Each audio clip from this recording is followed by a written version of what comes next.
मबनी सिलसिला best family बाबरकत घराना के साथ आपकी खिदमत में हाजिर हूँ। मेरा बहुत ज़्यादा सलाम कबूल कीजिए। क्या आप भी अपने खानदान में बरकत चाहते हैं? खानदान में बरकत का होना कितना ज़्यादा ज़रूरी है? खानदान के अंदर बरकत का कायम रहना कितना ज़्यादा ज़रूरी है? और ये बरकतें कैसे मिलती हैं? इनको पाने का राज क्या है? ये और इसी तरह के और बाकी सवालात आज इस सेशन में मैं आपके साथ शेयर करूंगी।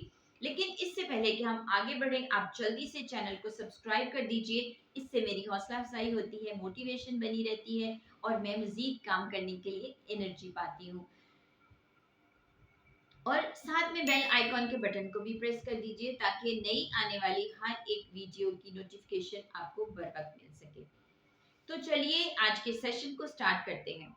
खानदान में बरकत के लिए खुदा ने एक स्टैंडर्ड फिट कर दिया है और वो किसी भी तौर से उस स्टैंडर्ड से नीचे किसी भी खानदान को देखना नहीं चाहते। अब वो स्टैंडर्ड क्या है और वो हमें कहाँ से मिलता है? ये स्टैंडर्ड हमें बाबा आदम और अम्मा हवा की जिंदगी से, उनके खानदान से ये हमें मिलता है, क्योंकि वो एक पहला खानदान था और उनके वसीले से खुदा ने ये स्टैंडर्ड सेट किया जो पूरी नस्ल इंसानी के लिए है, मेरे और आपके खानदान के लिए भी है। तो चलिए उनकी जिंदगी पर गौर करते हैं और देखते हैं कि उनके पास कौन कौन सी बरकत थी। सबसे पहले उनके पास जो बरकत थी वो जिस्मानी बरकत थी। जिस्मानी बरकत में वो बिल्कुल फिट, तंदुरुस्त, सेहतमंद थे। कोई बीमारी नहीं थी, कोई दर्द नहीं था, कोई तकलीफ नहीं थी और किसी भी तरह से उनकी जिंदगी के अंदर जिस्मानी तौर पर कोई परेशानी नहीं थी। फिर दूसरी बरकत उनके पास ज़हनी बरकत थी। वो ज़हनी तौर पर भी बिल्कुल फिट थे। ज़हनी तौर पर वो अपनी सलाहियतों को, कुव्वतों को, जो इल्म खुदा ने उनको दिया था, उसको इस्तेमाल करने की भरपूर सलाहियत रखते थे।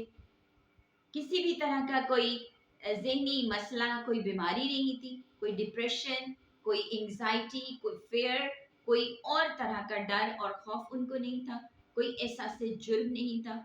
कुछ भी ऐसा जो ज़हन के साथ ताल्लुक रखता है वो मनफी तौर पर उनके साथ ऐसा नहीं था, बल्कि वो ज़हनी तौर पर कामिल हालत में थे। तीसरी बरकत जो उनके पास थी, नस्ली तौर पर आगे बढ़ने की बरकत थी। चूंकि खुदा ने उनको कहा था फलो और बढ़ो, तो वो कि वो अभी बढ़ नहीं रहे थे, अभी दो ही थे, लेकिन ये बरकत उनके साथ मौजूद थी और खुदा के ठहराए हुए वक्त के मुताबिक उनको बढ़ना था। चौथी बरकत जो उनके पास थी वो जज्बाती बरकत थी।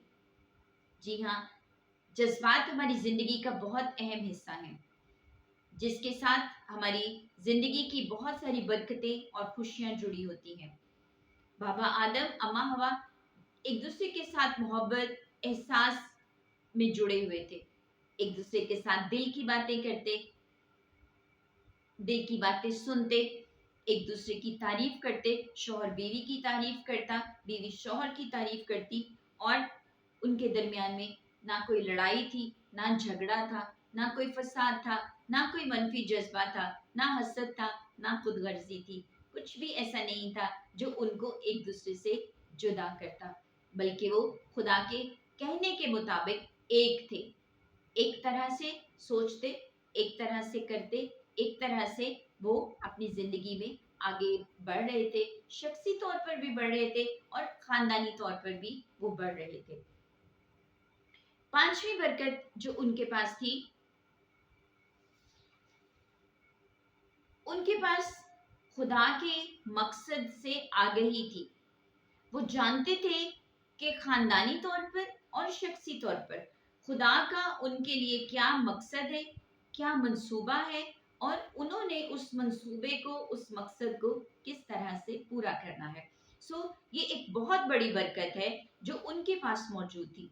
आज बहुत सारे ऐसे खानदान हैं जिनको नहीं पता कि हमारे खानदान के लिए खुदा का क्या मकसद है, क्या मंसूबा है। लेकिन ये बात बिल्कुल वाज़ेह है कि खुदा हर एक खानदान के लिए एक खास मकसद और एक खास मंसूबा रखता है, जिसे जानने की ज़रूरत है। छठी बरकत जो उनके पास थी, मौशी बरकत थी। माली तौर पर वो खुशहाल थे, माली तौर पर उनको किसी चीज की कमी नहीं थी।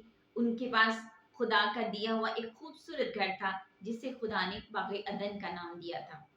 फिर खाने पीने के लिए किसी चीज की कमी नहीं थी, क्योंकि खुदा ने जो कुछ भी उगाया था, सब्जियां उगाई थी, फल उगाए थे और उनके खाने के लिए उनको मुहैया किया था और उनको कहा था कि ये सब तुम्हारे खाने के लिए होगा। फिर उनके पास काम था।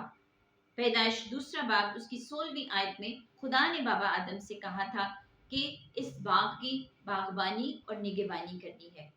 सो वो काम कर रहे थे। ये सारी बरकतें उनके पास मौजूद थी, लेकिन इन सारी बरकतों के साथ एक और बड़ी बरकत उनके साथ थी और वो थी रूहानी बरकत। वो रूहानी तौर पर मजबूत थे, कामिल थे, पाक हालत में थे और इस तरह से वो खुदा के साथ बातचीत करते और खुदा की मर्जी को पूरा कर रहे थे। अब सवाल आता है कि इन सारी बरकतों का राज क्या था? इन सारी बरकतों का राज खुदा की हुजूरी थी। पैदाइश तीसरा बाब 8वीं आयत में लिखा है कि खुदा ठंडे वक्त में उनके साथ बातचीत किया करता था।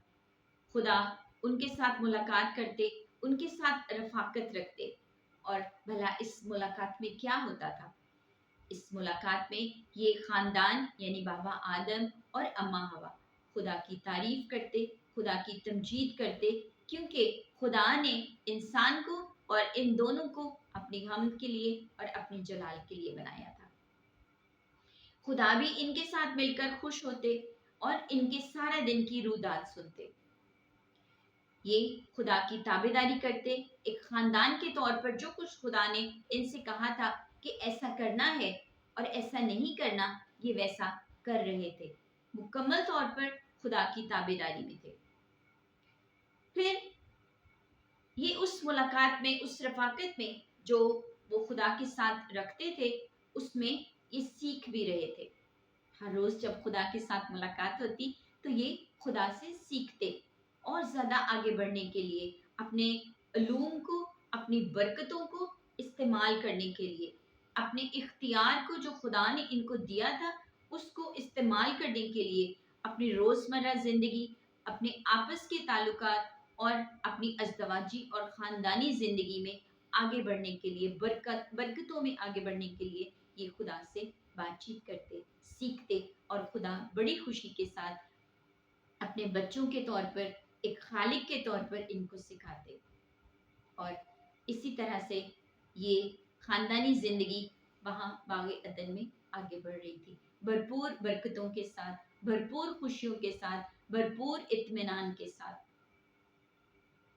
अगर आज आप भी अपने खानदान के लिए ऐसी बरकत चाहते हैं तो इसका एक ही राज है, खुदा की हुजूरी, खुदा की ताबेदारी और खुदा से तालीम पाना, हिकमत पाना और फिर उस हिकमत को अपनी रोज़मर्रा ज़िंदगी में, अपनी ख़ानदानी ज़िंदगी में इस्तेमाल करना, खुदा की हुजूरी में जाना और आपस के ताल्लुकात में मजबूत होना, यही ख़ानदानी ज़िंदगी का राज है। लेकिन अगर ऐसा ना हो तो फिर क्या होता है?